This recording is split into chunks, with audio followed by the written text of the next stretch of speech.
Hello, my name is Alicia Sutton. I am a junior political science major here at North Carolina A&T. I am also a member of Million Hoodies Movement for Justice, as well as a Common Cause Fellow through the HB2 Student Action Alliance. On March 23rd, during a special session, the General Assembly and Governor Pat McCrory passed one of the most fascist legislations in the United States. And that piece of legislation would be House Bill 2. HB2 is a direct attack on the LGBT community. It is a direct attack on black and brown people in this state, as well as many other groups in this state. HB2 legalizes discrimination and takes away the ability of citizens in this state to hold discrimination suits in the state courts. HB2 also takes away power from the local governments, as cities and counties can no longer be able to raise minimum wage, demand sick leave, and minority hiring from their contractors. This university, as well as the UNC system, needs to stand against this violent piece of legislation rather than uphold it. As HB2 is violence against the LGBT community, it's violence against black and brown people in this state, as well as many other groups in this state. HB2 must be repealed quickly, as this bill is not a common sense bill, but it is a nonsense bill. Thank you for your time.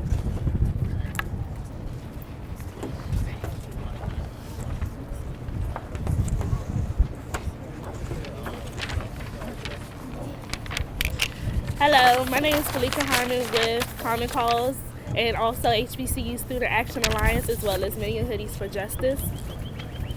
Malcolm X stated, "We declare our right on this earth to be a human being, to be respected as a human being, to be given the rights of a human being in this society, on this earth, in this day, which we intend to bring into existence by any means necessary."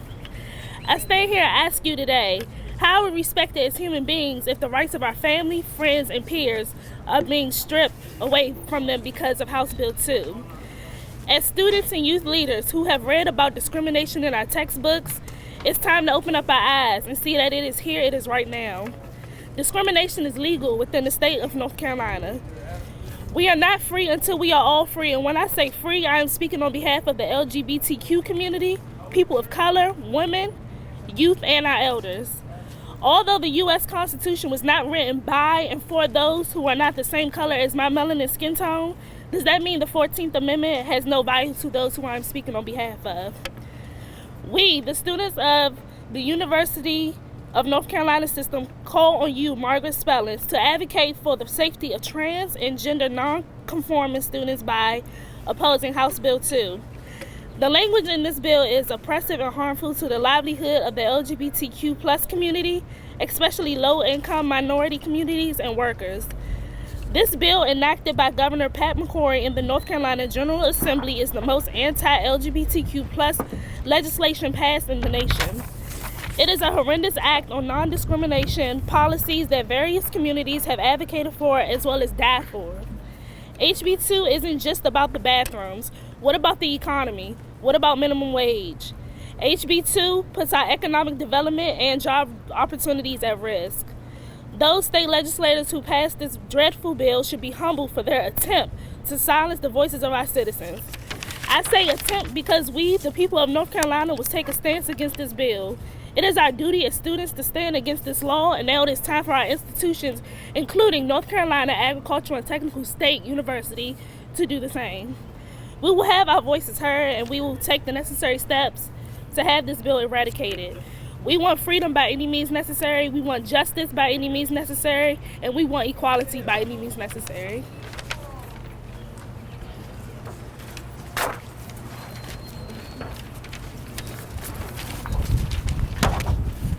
Good afternoon. My name is Delaney Vandergrift.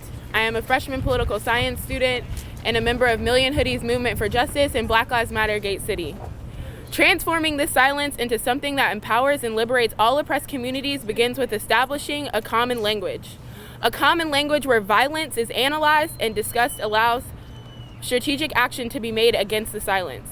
We cannot overcome the violence being taken out on us if we do not have intentional conversations around power structures and privilege. I am privileged as an able-bodied person and as someone with access to higher education. And acknowledging the advantages that I have, only then can I truly begin to create a world that is inclusive and representative of all people. In creating a world that is equitable and habitable for all, we must deconstruct racism and white supremacy. White people, especially white men, have an advantage regarding accesses and power. In order for these people to keep their power, they ensure that systems of oppression are maintained.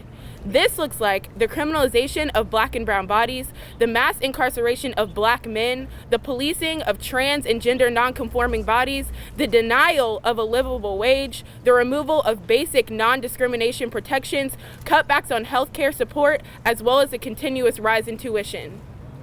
By disenfranchising people of color economically, politically, and socially, we are kept away from our freedom and ability to determine our own futures.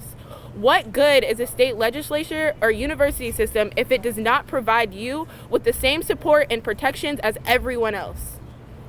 What do you do when a governing body is not representative of you or mindful of your existence? These are the questions we must ask when our rights are constantly being attacked. If you are using your power to perpetuate capitalism, sexism, racism, homophobia, transphobia, Islamophobia, xenophobia, or any other form of divisive violence, then I need you to do some deep reflection. Know that this very structure that you are upholding will eventually crush you too.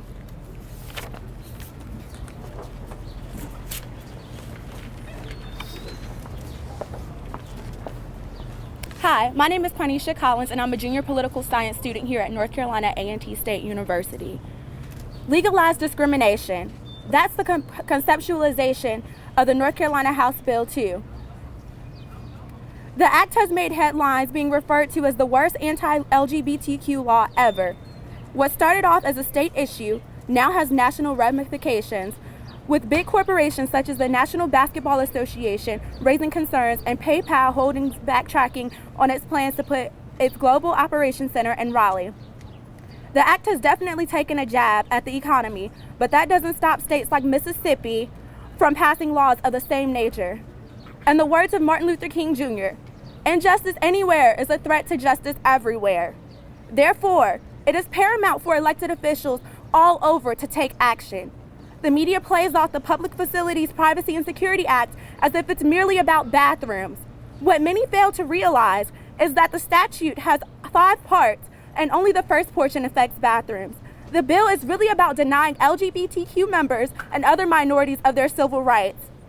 Section 1 of the act requires single-sex, multiple occupancy bathrooms and changing facilities and public schools and public agencies. According to this state law, people are only permitted to use the gender of which the birth certificate identifies them. The issue with this is that everyone changes throughout their lives, and trans people do not identify with the gender on their birth certificate.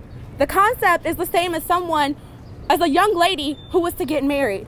She has the ability to change her last name on her bills, on her license, and that is not an issue. Rite Aid is no longer called Eckerd.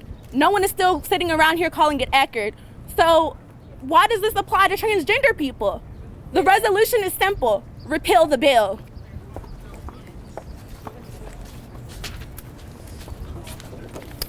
Greetings. My name is Vashti Hinton, and I am a proud political science student at North Carolina Agricultural and Technical State University. I am also the first vice president for the North Carolina NAACP Youth and College Division.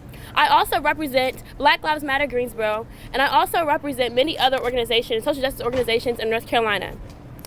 Just when one thought things couldn't get any worse, on March 23, 2016, North Carolina hit an all-time low. They passed the worst anti-LGBTQ, racist, discriminatory, classist, and oppressive law in the United States.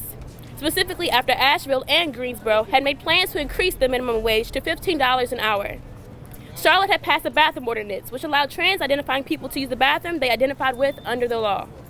Also, citizens of North Carolina cannot use state courts for discrimination cases. Local governments can no longer ensure anti-discrimination against minority contractors. What a contradiction it is that a Republican-controlled state wants to control local government. We need the people to stand up for justice. We need to challenge this bill at every level. We need our chancellors and presidents to speak up. We need our city council to speak up, as Greensboro has done. We need clarification from chambers of commerce on every aspect of this bill, specifically the parts dealing with the minimum wage and minority contractors. We need this law repealed. We need the General Assembly to hear the voices of the people. We need the General Assembly to meet the needs of the very people they are meant to serve, rather than corporate businesses that are in North Carolina. We vote, we pay tax dollars. It is unjust not to listen to us. This is not democracy. This is not who we are.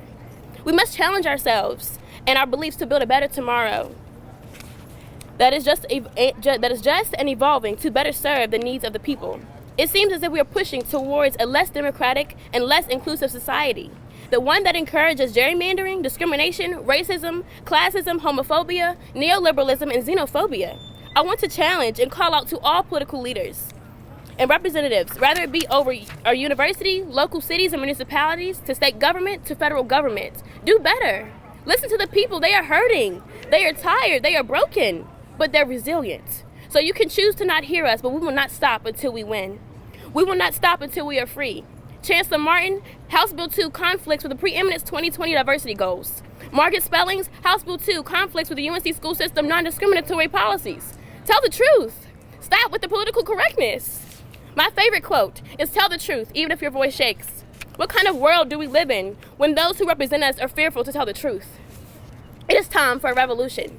We, the students of North Carolina Agricultural and Technical State University, stand in solidarity with North Carolina Central University students. We demand that Margaret Spellings be removed as the UNC school system president. The process in which she was elected was undemocratic and not inclusive of the UNC school systems, students, or faculty. Her time as Secretary of Education under the Bush administration corroborates that she is profit-driven and not for the betterment of historically black colleges and universities. After the removal of Spellings, we want a president who has values and uplifts the existence of HBCUs. We want a president elected by the students, faculty, and workers of the UNC school system.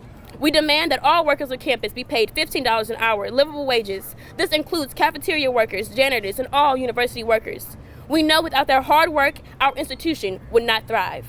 We demand more initiatives for students to become civically engaged. We demand that Chancellor Harold Martin act on behalf of the students and faculty of North Carolina Agricultural and Technical State University and not have private meetings without student involvement.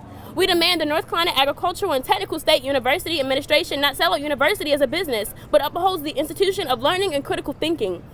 We demand a black university, an institution that pushes away from white middle-class standards, and an institution that contributes to the uplift of the surrounding black community, and an institution that offers courses in African American and black studies. We demand reparations. The Board of Governors provide full funding for historically black colleges and universities, and which will allow black students to have opportunities that are currently limited to predominantly white institutions. We demand job security for all adjunct professors. We demand professors at historically black colleges be paid the same salary as professors at predominantly white institutions. We demand an end to the war in historically black colleges and universities, an end to the war on black students in the UNC school system. We demand the North Carolina Agricultural and Technical State University administration defend its social justice principles that our institution was founded on. We demand that fees must fall. We demand education must be free because it is a human right. We demand a loan forgiveness to graduates currently paying back student loans. We demand a debt-free UNC school system. We demand Margaret Spellings speak out in opposition to House Bill 2. We demand an end to the tax on voting rights, and we demand voting should be accessible to all students. In conclusion, I challenge every citizen of North Carolina to tell the truth and stop allowing your fears to control you. I challenge you to love your neighbor as yourself. I challenge you to stop being selfish.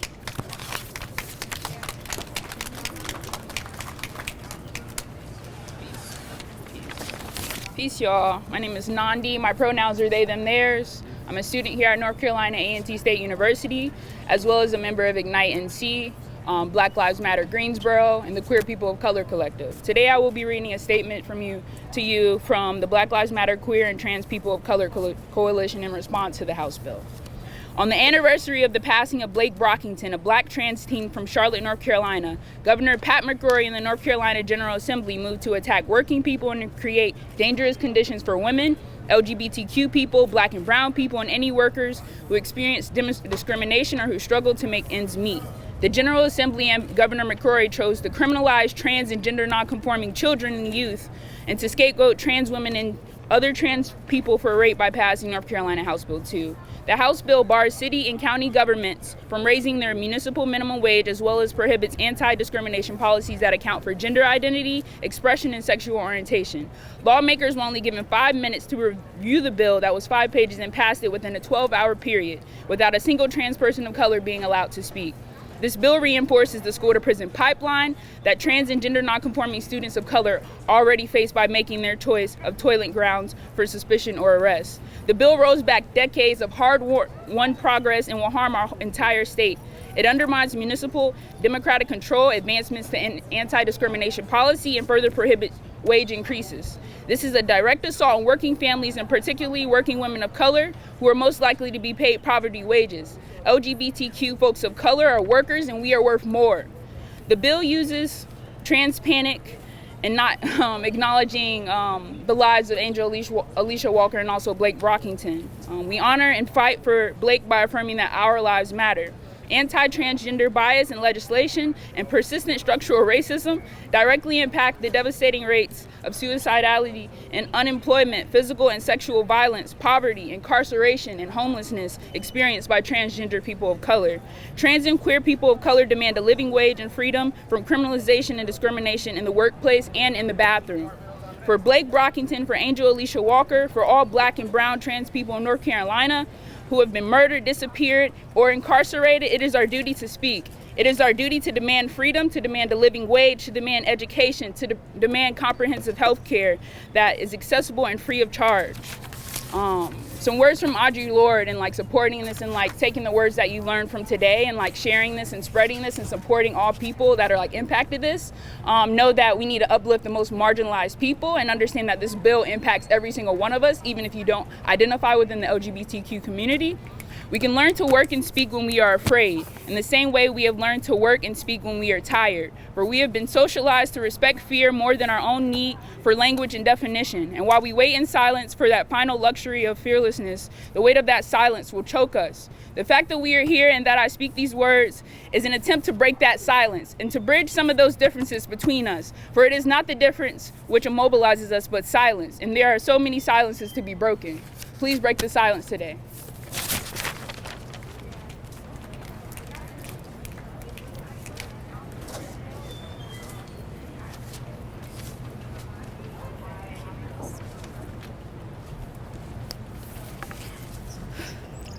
If House Bill 2 is not repealed by April 21st, my fellow students and I will join the NAACP, the North Carolina NAACP, in a sit-in and encourage other students to join.